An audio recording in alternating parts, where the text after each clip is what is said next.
Beyond the locked, rotting door, lying down on the dusted, bloody floor. At first glance it appears to be nothing more than a suit.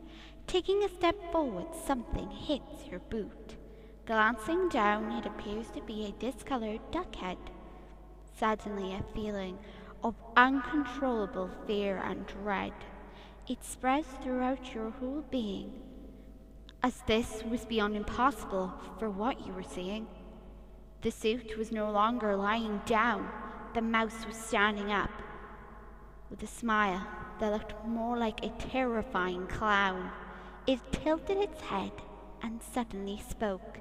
Its head was at such a strange angle, it was as if it were broke. "Do you want to see my head come off?" it said with a happy voice.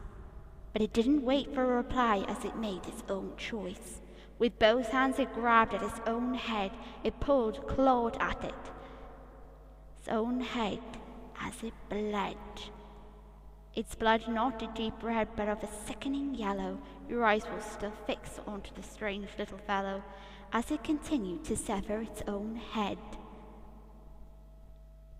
The mouse still standing, with a sickening crunch and the sound of breaking bones, the tearing of flesh rung throughout the hall.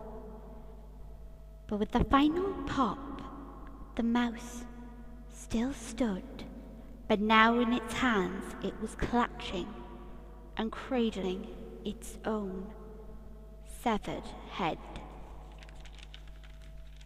You finally understood why you had that feeling of dread. You knew that this was your fate.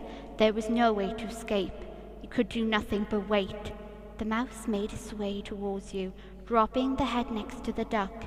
You knew without a doubt that you would soon be dead. You had the worst of luck.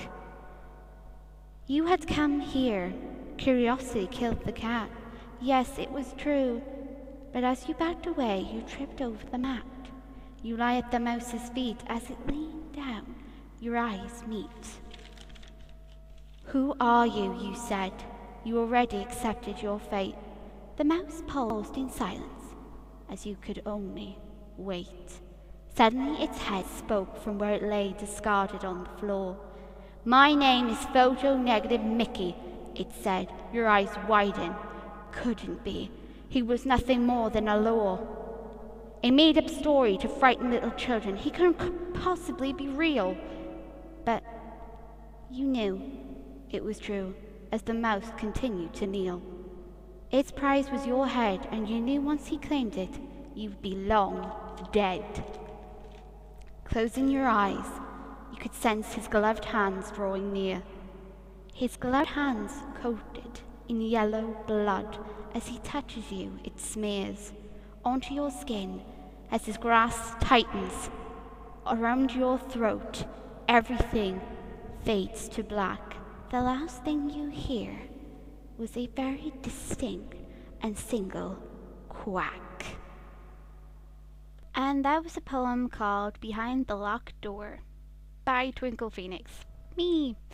I've actually written several Finest Treasure Island inspired poems, plus I've written several other poems that have nothing to do with that series, but I wanted to upload them all onto the channel until my new laptop is fixed, and it also varies the content a bit.